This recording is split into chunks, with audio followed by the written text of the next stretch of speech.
Seru ya di sini? Seru banget. Tapi aku kepikiran tugas. Tugas apa? Tugas ilmu kalam tentang aliran Syiah. Oh, Syiah. Sini nanti kita yang jelaskan.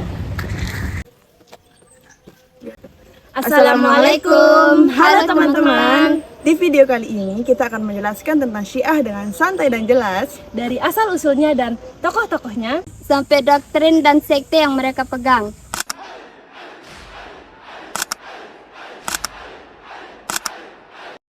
Baik, jadi secara bahasa Syiah berarti pengikut atau golongan. Sedangkan secara istilah Syiah berarti orang-orang yang setia pada Ahlul Bait.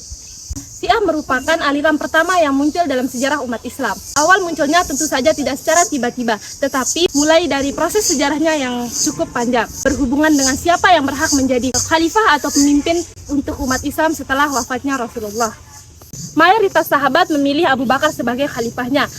Namun sebagian orang meyakini bahwa yang berhak menjadi khalifah adalah Ali bin Abi Thalib, sepupu sekaligus menantu dari Nabi.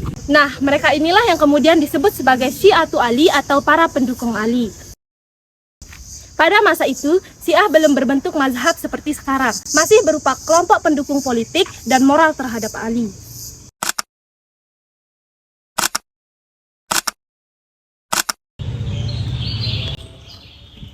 Salah satu momen yang sering dikaitkan dengan menguatnya identitas Syiah adalah peristiwa Tahkim. Tahkim itu sendiri terjadi pada saat perang antara Ali bin Abi Thalib dengan Muawiyah bin Abi Sufyan pada tahun 657 Masehi. Di tengah peperangan, pasukan Muawiyah bin Abi Sufyan mengangkat mushaf Al-Quran sebagai tanda ajakan damai kepada pasukan Ali, tanpa sepengetahuan dari pasukan Ali bahwa itu adalah sebuah trik dari Muawiyah bin Abi Sufyan. Ali bin Abi Thalib kemudian menerima ajakan damai tersebut dan konflik diselesaikan secara arbitrase atau dalam bahasa Arab disebut dengan tahkim. Dalam proses tahkim ini diutuslah dua juru bicara dari masing-masing kedua belah pihak. Abu Musa al-Asy'ari dari pihak Ali bin Abi Thalib, sedangkan Muawiyah bin Abi Sufyan mengutus Amr bin As sebagai wakilnya. Keputusan Ali menerima tahkim ini malah merujuk kepada perpecahan internal. Sebagian pasukan Ali tidak menerima terjadinya tahkim. Bahkan mereka menganggap Ali telah melakukan dosa besar. Kelompok inilah yang kemudian disebut dengan Khawarij, yaitu kelompok atau golongan orang-orang yang keluar daripada mendukung Ali. Sementara itu, para pendukung Ali semakin kuat dan dari sinilah identitas Syiah semakin jelas. Jadi proses tahkim itu bukan hanya menjadi awal mula munculnya kelompok Syiah, tetapi juga memperkuat pemisahan kelompok pada saat itu.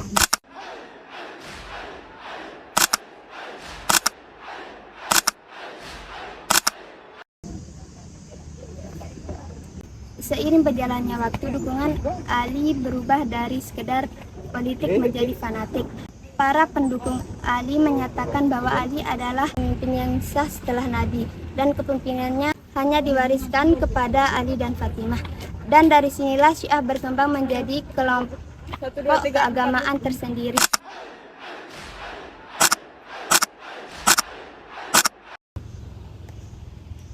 Adapun beberapa pokok ajaran Syiah yaitu yang pertama, imamah. Imam adalah pemimpin yang ditunjuk langsung oleh Allah dan menjadi suatu rujukan agama. Kemudian yang kedua, keadilan Tuhan atau al-adl. Seperti Mu'tazilah bahwa Allah Maha Adil dan tidak mungkin menzalimi hambanya. Dan yang ketiga ada Rojah, yaitu keyakinan bahwa sebagian tokoh akan kembali ke dunia pada hari kiamat, terutama Imam Al-Mahdi. Dan yang terakhir ada Taqiyah, yaitu menyembunyikan keyakinan ketika berada dalam ancaman.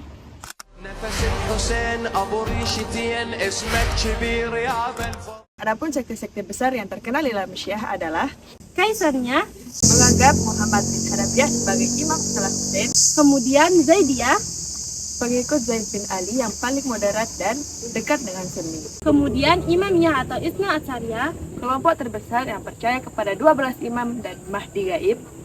Dan yang terakhir adalah kaum Gulat, kelompok yang benar-benar sangat fanatik terhadap Ali, bahkan sampai menganggap Ali sebagai Tuhan.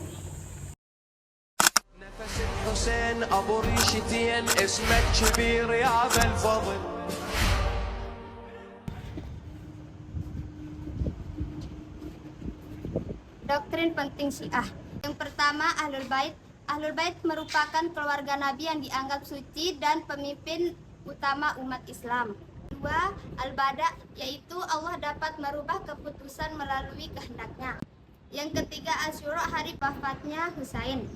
Keempat, imamah, pemimpin adalah agama dan diutuskan oleh Allah. Yang kelima, ismah, merupakan para pemimpin yang dianggap maksum. Keenam, Madawiyah, yang mempercayai akan hadirnya Imam Mahdi dari keturunan Nabi. نفس الحسين ابو ريشتين اسمك كبير يا ابا الفضل.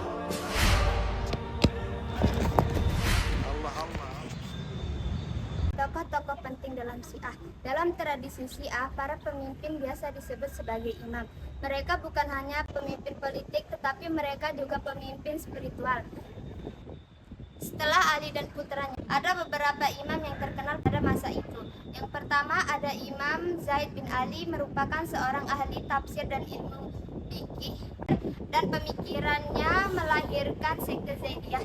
Yang kedua ada Ja'far As-Siddiq, yang merupakan imam keenam Syiah dan termasuk guru banyak ulama, dan pemikirannya jadi dasar banyak ilmu termasuk ilmu fikih dan kalam.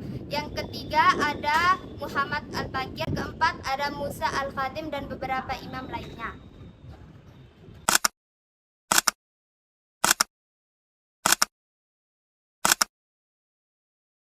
Jadi kesimpulannya, Syiah muncul dari dukungan terhadap Ali, berkembang melalui berbagai konflik sejarah seperti proses tahkim dan perang sipil, lalu terbentuknya kelompok keagamaan dengan sistem imamah yang kokoh. Nah, jadi begitu aliran Syiah. Gitu ya. Oke, terima kasih. Baik, mau setuju atau tidak dengan pandangannya, yang penting kita sudah memahami sejarahnya dengan jernih. Karena semakin kita paham, semakin bisa kita menghargai perbedaan dari umat Islam dari seluruh dunia.